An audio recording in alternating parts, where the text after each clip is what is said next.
Did you know there was a time when Catholic bishops controlled Hollywood?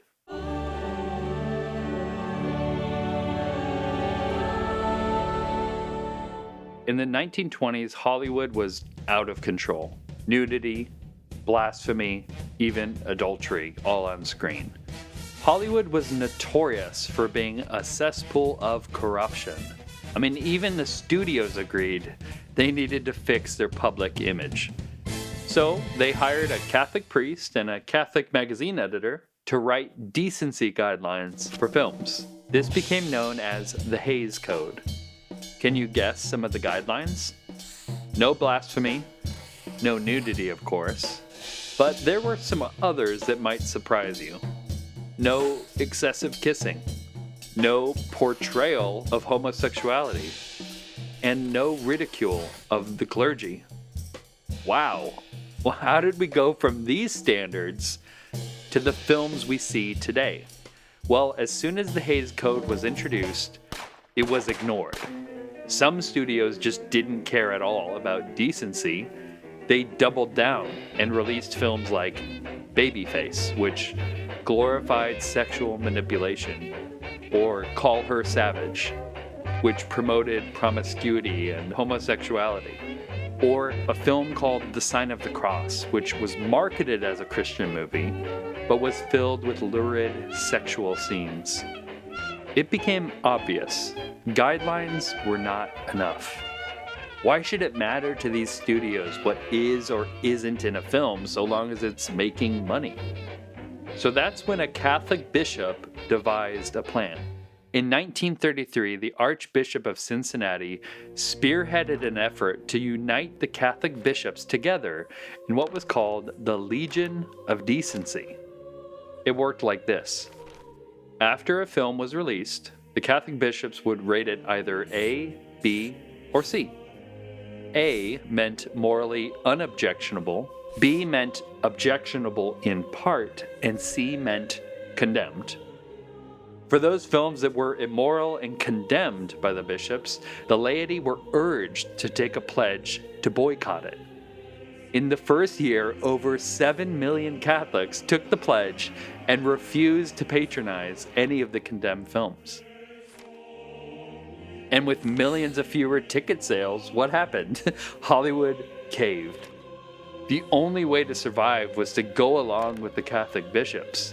So studios began enforcing the Hays Code. And the guy put in charge of all the censorship was a tough Irish Catholic named Joseph Breen.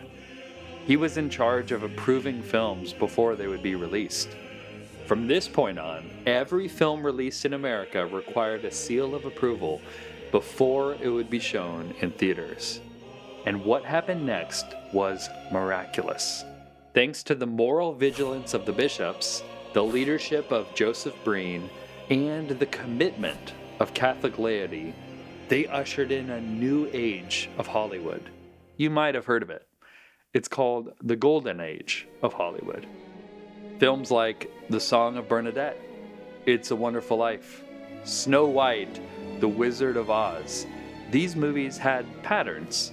Religion was respected. Marriage was sacred. Evil was punished, and virtue was rewarded. And because of this, millions flocked to the theaters. But this golden age wouldn't last forever, so I wondered, what changed? Did Hollywood stop caring about money? Or did Catholics stop taking principled stands? In the 50s and 60s, a few things happened. Joseph Breen retired, studios continued to push the boundaries, and unfortunately, the church began to retreat. In 1965, the Legion of Decency disbanded and was renamed a much less cool name, the National Catholic Office for Motion Pictures. Instead of condemning films and getting Catholics to pledge against them, its mission shifted. No more pledges from Catholics, no more condemnations from bishops. Now it was about educating Catholics to make informed choices. So, has this worked? Over time, the dust cleared, and Hollywood saw that they could bend or break the principles without seeing a difference in their ticket sales. there was a new generation of ticket buyers, and Hollywood smartly substituted the old Hays Code for the one we're all familiar with, the MPAA rating system, which is not influenced by Catholic bishops, but instead controlled by the executives of studios. No more Catholics! Now, a film wasn't morally objectionable, it was just rated R. It's as if we live in the antithesis to the Hays Code that says something like, promiscuity is normal, marriage is irrelevant, and LGBTQ relationships are idealized. Devout Christians are unstable hypocrites. Religion is outdated and replaced with vague spirituality. Priests are abusive and corrupt. Authority, oppressive. Parents, clueless. Masculinity, toxic. Femininity, weakness. Traditional family values have vanished. Now the only indicator Hollywood studios use for what movies get made is how much money can be made. But it's actually worse than that. I mean, we know today that bad movies and TV are consistently being made even though they consistently lose money. I mean, how could this be? Where are these billions of dollars coming from? Whoever is funding these projects has not only a very specific worldview, but must be really passionate about getting it across. They want the world to get on board with it. Show as much immorality as possible.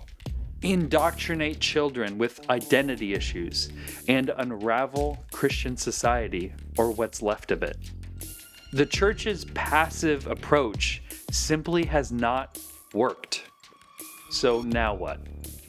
Do we hide and hope that this corruption fizzles out? It won't. Content is getting cheaper and easier to make. We are at the beginning of an AI revolution. It's going to get worse if we do nothing. We can't hide. We must fight. But why? I mean, what's the purpose of all this? Do we want morally unobjectionable content just so our families can enjoy movies and TV again? No, the purpose is much, much bigger. We want good movies and TV, not just for entertainment, and not just for the formation of our families.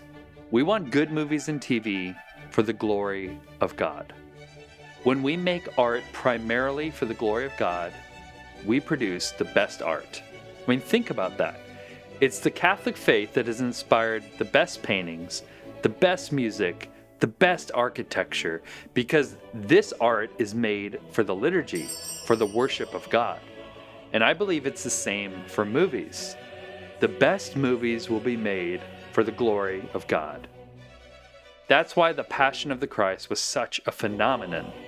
Mel Gibson, a highly artistic director, made a film in a way that no Protestant or Mormon or atheist could have replicated. Why?